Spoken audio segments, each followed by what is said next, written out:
और एक डिजीज़ है स्किज़ोफ्रेनिया।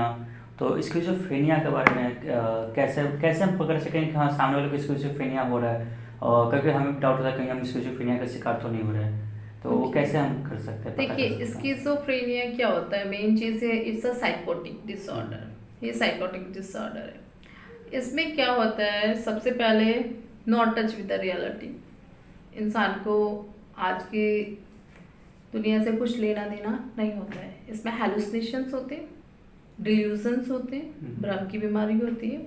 हेलुसिनेशन से कि ना मुझे आवाज़ें सुनाई दे रही हैं, कोई मेरे पीछे पीछे चल रहा है, मुझे कोई फॉलो कर रहा है, मेरे को ऐसा लग रहा है कि मुझे किसी ने टच किया है। हुँ, ठीक है। और जैसे मैं बातें कर रही हूँ, मैं नहीं बोल रही, मेरा बाजू वाला बोल रहा है। हुँ, ठीक है। जब आप केस हिस्ट्री लेते हैं पेशेंट की, तो उससे भी चीज़ें क्लियर आउट हो जाती हैं। जब एमएससी में, मेंटल स्टेटस एग्जामिनेशन में, आपने पूछा नाच ना आवे आंगन टेढ़ा, हुँ, तो उसको वो बोल रहा है नाच नाच होता है, आंगन आंगन होता है। तो देन उससे भी आप चीज़ों को रिलेट कर सकते हैं। सुबह आपने क्या खाया, उसको याद नहीं है। ठीक है। मैंने नहीं खाया था, किसी और ने खाया था। ठीक है। आपने काउंटिंग पूछ रहे हो, रिसेंट मेमोरी की बात कर रहे हो, रिमोट मेमोरी की बात कर रहे हो, वहाँ पर इमीडिएट तुरंत जो मेमोरी उसकी बात कर रहे हो, नहीं रिप्लाई दे रहा है। और जैसे आपके हाथ में चोट लग गई, हुँ, तो आप क्या करेंगे? एक नॉर्मल पर्सन होगा, ही और she will be reply to you कि चोट लगी तो मैं अपना हाथ धोऊंगा या बैंडेज करूंगा, फर्स्ट एड करूंगा। बट वो इंसान नहीं बता पा रहा है, या कुछ और ही बातें बना रहा है। उस चीज़ से वो आप इंडिकेट कर सकते हैं। तो इसमें काफ़ी चीज़ें होती हैं। ठीक है। इवन आप बोल रहे हैं पेशेंट को, पेशेंट बोलता है, अभी बोल आपने ये सारे क्वेश्चन पूछ हुँ, ली। हुँ, पेशेंट बोलता है मैडम मुझे तो सपने में मैं जब ना सोता हूँ ना, मेरे साथ दो लोग सोते हैं। ठीक है। उन चीज़ों से आप लगा सकते हो। हेलुसिनेट कर रहे हैं। हाँ। एंड शक की बीमारी, हुँ, पर्सिपिटी रिलेशन, मैं आपसे बातें कर रही हूँ लेकिन अब बाहर जो पर्सन खड़ा है उसको ऐसा लग रहा होगा कि मेरे बारे में ही बात की जा रही है। हुँ, हुँ, कुछ देखे होंगे आपने, मूवीज में भी देखा होगा। ठीक है। शक की वजह से इंसान किसी को भी मार देता है, लेकिन वो रियलिटी में नहीं होती हैं हुँ, चीज़ें। तो स्किज़ोफ्रेनिया का सीधा रिलेट है कि कोई भी चीज़ वास्तविकता जिंदगी से जिसका लेना देना नहीं होता है उसको स्किज़ोफ्रेनिया बोला जाता है। हेलुसिनेशन कोई वास्तविक जिंदगी रियलिटी से तो उसका कोई लेने देना ही नहीं है, हुँ। तो आप उस चीज़ को रिलेट नहीं कर सकते ना। तो that is called the schizophrenia. Basically इसमें आउट ऑफ रियलिटी वो लोग बात राइट करते राइट हैं, राइट। जो तो एग्जिस्ट नहीं उनकी करता उनकी है। दुनिया ही अलग होती है। हुँ, वो बोलेंगे मैं 50 साल से नहाया नहीं हूँ, हुँ, मैं 10 साल से ना मैंने पानी को टच नहीं किया, 10 साल से मैंने नाखून नहीं काटे। ठीक है। इस टाइप की बहकी बातें करेंगे। उन बातों से आपको एस्टिमेट लग जाएगा, उनके वे ऑफ कपड़ों से। ठीक है। जैसे कपड़े पहन रखे हैं उन्होंने, उनसे जो से भी आप ऑब्जर्व कर देंगे।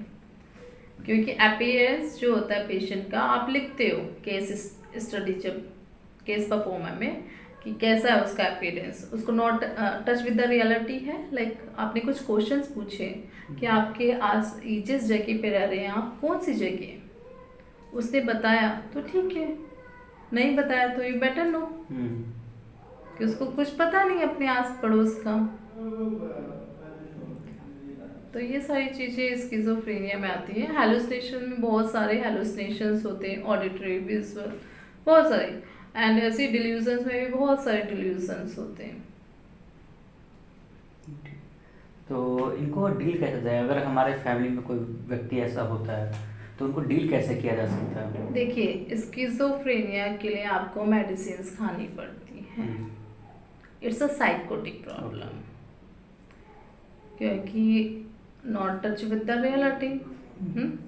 आपको साथ में मेडिसिन खानी पड़ेंगी, साथ में थेरेपी काउंसलिंग करवानी पड़ेगी, और चीज़ों को डिटेल में जाने के लिए कौन सा सबकॉन्शियस माइंड में, ठीक है, कहाँ पर जाइए प्रॉब्लम है, तो आप प्रोजेक्टिव टेस्ट करोगे उसके ऊपर।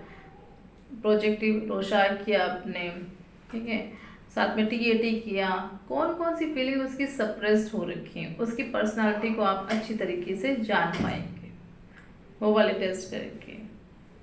ओके। और साथ में इन लोगों को साइको एजुकेट किया जाता है। सबसे पहले साइको एजुकेट मीन्स कि आपको ये बीमारी है और आपको ऐसे ऐसे रहना चाहिए, ठीक है, कपड़े पहनने चाहिए, अच्छे से अपना टेक केयर करना चाहिए, अपने खाने के ऊपर ध्यान देना चाहिए, आप मीठा ज़्यादा नहीं खाइए, बहुत सारी चीज़ें लाइफ स्टाइल के बारे में बताया जाता है इसके अंदर। तो स्लोली डेली एक्टिविटी ऐसे कि कुछ लोग काम नहीं करते।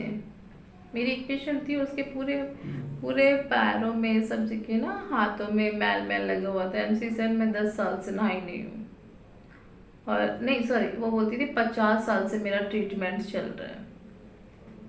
लेकिन वो लेडी 50 साल की थी, और 50 साल से कैसे ट्रीटमेंट चल सकता है, आप बताइए। कुछ लोग ना ऐसे स्टेज में अपने आप को बोलते हैं मेरी 1 साल उम्र है, ठीक है, मतलब एज्यूम करने लगते हैं। हाँ, एज्यूम, वो अपने दिमाग में दूसरी मनगढ़ंत कहानी बना के बैठ जाते हैं, जिनसे उनको सुकून मिलता है। तो इसमें जिनका भी हो तो उनको सबसे पहले तो हमें जाकर साइकोलॉजिस्ट और साइकेट्रिस्ट के पास जाना चाहिए। साइकेट्रिस्ट के पास जाइए, सीपीज के पास जाइए। साइकोलॉजिस्ट आपका असेसमेंट डायग्नोज नहीं कर सकता ना, psychologist, you better know. Diagnose कौन करेगा? क्लिनिकल साइकोलॉजिस्ट डायग्नोज करते हैं। That is the difference between the psychologist and clinical psychologist. तभी वो सेपरेटरी लेवल है ना। तो आप उनके पास जाइए, अच्छे से आपका पता चल पाएगा कि कौन कौन सी आपको समस्याएं हैं। साथ में एसएससी भी करवाया जाता है, इनके पास सेंटेंस कॉम्प्लीटेशन टेस्ट होता है। तो उसमें सारे, एक लिखा है माँ से वो क्या समझता है, ठीक है, डैश लगा हुआ है, फिर वो सेंटेंस बनाएगा, उसके आगे कंप्लीट करेगा। तो ये स्किज़ोफ्रेनिया के बारे में हम लोगों ने जानकारी ली है, और बेटर रिसोर्सेज के लिए आप लोग मैम को कांटेक्ट कर सकते हैं। डिस्क्रिप्शन में सारे लिंक होंगे इनके इंस्टाग्राम का, और कॉल नंबर तो डिस्क्रिप्शन नहीं दूंगा, क्योंकि कॉल नंबर कोई भी फिर आकर नहीं परेशान कर सकता है।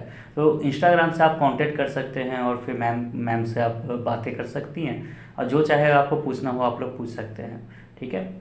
और बाकायदा मैम का क्लिनिक है, इंटेंसिव प्रोग्राम भी चलाती हैं। तो किसी को अगर करना हो, गाइडेंस लेना हो, तो आप लोग यहाँ पर कांटेक्ट कर सकते हैं मैम से।